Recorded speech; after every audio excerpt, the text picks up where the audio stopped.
Hey everybody, this is Perch. This is very late to the game, but I got through finally all of Peacemaker season 2. So I thought I'd give you a quick review. I don't. This is not a review channel really, but I did a review for Superman. I did a review for Fantastic Four. I'll do reviews from time to time. By the way, and I'm not sure the exact way of you say this. I mean, I think anybody who just spent 5 minutes on the internet or 30 seconds on the internet could probably figure it out just by going to a trailer or a review. But Playarbus. Anyway, it's on Apple TV right now. Pretty damn good show. I liked, I like a lot. Apple TV is weird because there's a couple shows up there that I think are really good. The Severance show I think is I really enjoy that. I like this new Pluribus. I've liked some of the shows. They also have a lot of just garbage on there, so I guess it's true of every streaming channel. But when they hit it really, really well. For me, at least. Your mileage may vary, but anyway, there you have it. So, Peacemaker season 2. Out the outset, I enjoyed it. I enjoyed it actually quite a bit. I think that some of the character work was really, really solid. I think that on the whole, there's a little bit too much of the wacky James Gunn type humor. I get how it works. It feels, those moments felt a little tired, and it's tired because it's been run into the ground by quips and everything. And I'm not saying every movie needs to be just dead serious. It's just, there's a moment in the film, and hopefully I can describe this well, or in the show, or anything. You saw it with Thunderbolts, you saw it with Superman, with Fantastic Four, where it almost feels like the writers are like, and now we insert a joke, and then the joke goes in, and it doesn't feel organic. It doesn't feel like it's part of the conversation that's going on. It just feels like now it's joke time, and here it is. And so there are a few moments of that in Peacemaker. I think they went to the well a little bit too much with Vigilante. He's meant to be kind of a goofy type character. But in general, I liked it quite a bit. Now, at this point, I'll acknowledge that there was an internet backlash, I don't know, about this show. Because in the early episodes, I think the first episode actually, or I think the first that went into the second, Peacemaker is basically at home, depressed. His life is, he's having a crisis moment for himself. That I realize that word has weight in comics, but it's just like a personal crisis. He's not sure where he fits, where he belongs. He's attracted to a woman that doesn't seem to like him back. And it's just he's struggling. So there is a scene where he does a bunch of cocaine, and there's an orgy, more or less, in his house, and they don't flinch away. There's full nudity. You're seeing all the bits, male, female, everything is right there. I'm sure if you kind of here, okay, this you're either going to relate to this, or I'm just going to be a weirdo forever. When you were younger and VHS, if you lived in that era with VHS. What would happen is, you had movies where people would try and rewind or pause, but if you tried to pause VHS, it would kind of have a ripple effect on your screen, and it never came out like super crystal clear. It just wasn't great. And was the film Fast Times at Ridgemont High. So way back, apologies for just this brief story. I'll get back to the review, I promise. People either love this or they hate it. I worked in a video store for a brief period of time. About like a little more than half a year. I worked in a video store. It was a fun experience, and it was almost exactly like Clerks. I had that experience, and it, what we noticed was that we had to reorder Fast Times at Ridgemont High because the videotape would get destroyed in one element where people were clearly pausing, rewinding over and over again. And it's a scene with a pool, and you've either seen that movie or you haven't. And if you have, you know exactly what I'm talking about. But I went on to this topic because I'm sure if you paused elements of this episode, you would see way more than you bargained for with Peacemaker. But generally, it's displayed as kind of this drunken haze, or I guess cocaine fueled haze. And it's, the speed is different. It's slow motion at times. The camera's wobbly. It's meant to show inebriation. And so it doesn't come at you like hardcore pornography, even though it is in a sense. a lot of people got upset with that. There were, I think Wes, on Thinking Critical, correctly pointed out, by the way, this is a correct statement, that you're trying to build up a DC universe. Your first movie out the gate was, now technically, if Peacemaker is technically in canon, season one, and so is, Suicide Squad. I mean, whatever. But technically, Superman was kind of your launch movie, and it was designed to be quote unquote family friendly. It was designed that you could take your kids to it and try to birth this superhero universe out there.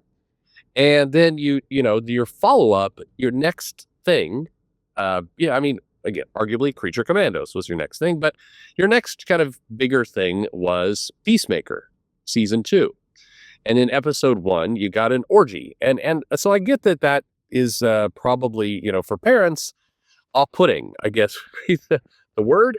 I'm sure that was not what people were expecting to see. And I take that point, that if you're trying to build up this cohesive, have to watch it all universe, maybe not the best idea to go from family friendly Superman to, orgies in Peacemaker. People got really uptight about that, I guess is the best way to say it. And it really, I mean, they really got uptight about it. And it was like, well, this is James Gunn's going to fail and the whole DC universe is coming to an end. And again, while I catch that point, I guess I just offer this counter. It is on HBO Max. It is labeled as, for adults. It was not labeled for kids. I realize this is kind of a dumb argument I'm about to make. It wasn't advertised or marketed for kids. Now, granted, and this would be the good counterpart to what I say, it's a superhero universe. You got superheroes running around. You had Peacemaker show up in Superman. And then you're like, well, this one thing, this isn't for kids, but those things are. That's as a parent, I always hate that bullshit too of like, well, we didn't market it to your kids. It's like, yeah, except you used a bunch of characters that the kids liked. And it's like if you did a gritty Paw Patrol movie that was rated X and the dogs are just like saving the universe, but also just humping everything, men, women, humans, like each other. And then it's like, well, I don't know why your kids wanted to watch this. I mean, it was clearly rated NC-17 and, we didn't market to your kids. It's like, yeah, but you used the Paw Patrol dogs. I mean, I hear you that you put that label on there, but you do understand that children will, they naturally want to see things beyond their age limit, and you are, I don't know, a little disingenuous. So I take that point. I get it. All that said, on the other, I think it's a good thing if we can have a superhero universe, a shared universe. We're going to do that, where we could actually have very, very different films. I'd like to see something very brutally, bloody, violent, horror in nature, because that's, to some extent how the comics are. We've got comics that are more for kids, that are more all ages. We've got comics that are more for adults. And I think it's good to have both. And recognizing, of course, that in one shared universe, people are going to want to watch it all, and parents are going to have to deal with that. I guess the only real solution I would give is it might be wise, if we're talking about a, Warner streaming platform for their shared universe, wherever they're, they end up, Paramount buys them, or the Saudis, or Netflix, or whatever. You can very easily, in the world of digital, clip those scenes, and you can have if you're a kid and you want to watch the whole complete universe, here you go. Here's the full universe here just for you. And we're just going to edit out those pieces.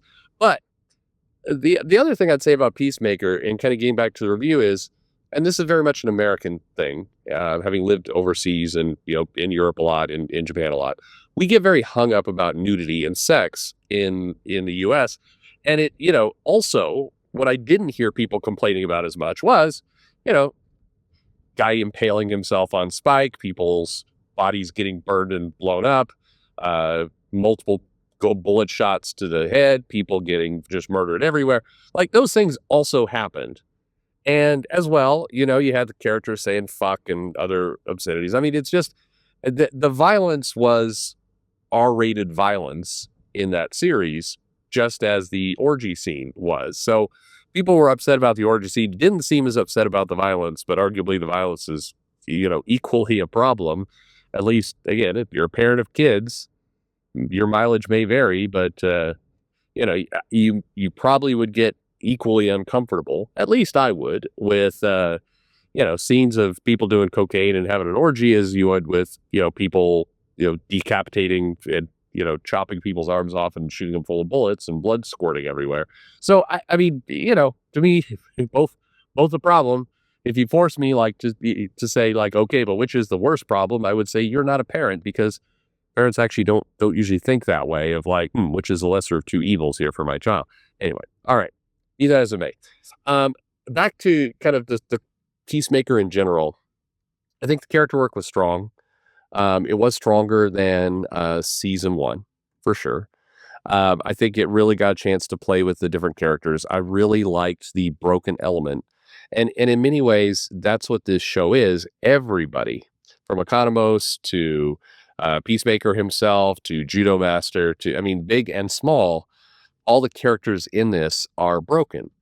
And part of what this whole series is about them kind of regaining control over their life to some extent. The goal is these characters are trying to, get back in touch with who they are as people and really, regain some agency in their lives. That's the narrative of the show. With Peacemaker, Chris loses his brother, kills his brother by accident when he's a kid. His father is a horrible Nazi. He sees this other universe where life worked out well. He thinks he can be part of it.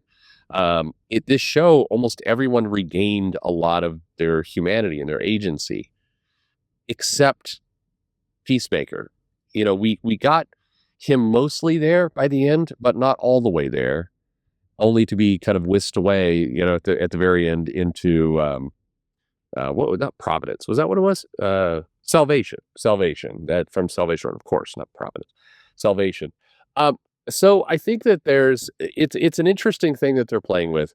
I like the fact that it gave a lot of depth. It also, I mean, the crazy part was, in terms of wrestlers turned into actors, are we really leaving? I think we're living in a time now where John Cena is maybe the best. I mean, I think he's better than Batista was. I think he's better than The Rock.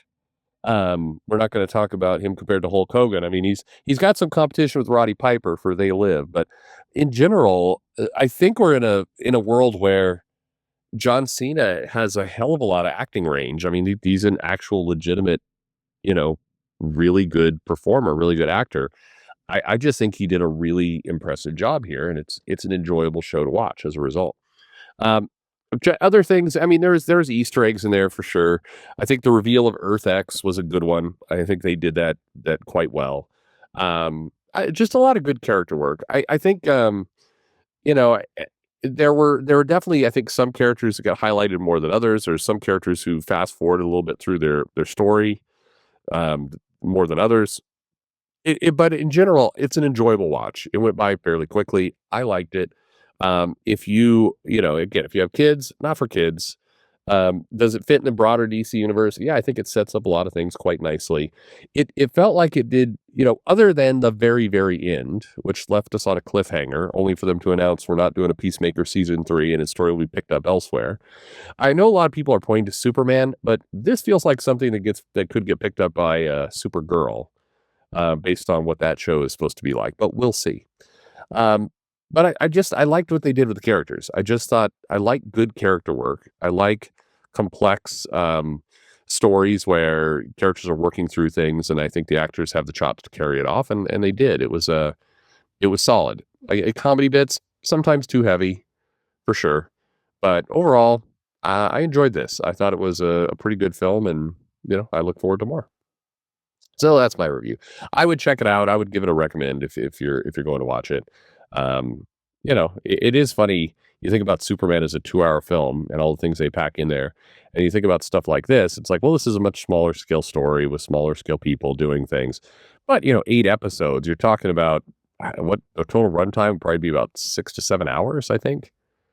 Because some of the episodes are shorter than others. But I mean, you're talking about like something 3 times the length of Superman in a much smaller scale. And in many cases, as we've seen, the actors don't have the ability to carry that amount of screen time. They flames out, and they wind up having to just do side quests in order to fill episodes. In this one, it did not feel like there was wasted time. And in my opinion, I think, it never felt like we were just killing time to get an extra 1 or 2 episodes in there. It felt like it was time well used, and yeah, I enjoyed it. So what about you? Do you like Peacemaker? Hate it? Let me know in the comments below. The subscribe thing, whatever you want to do. And thanks for listening.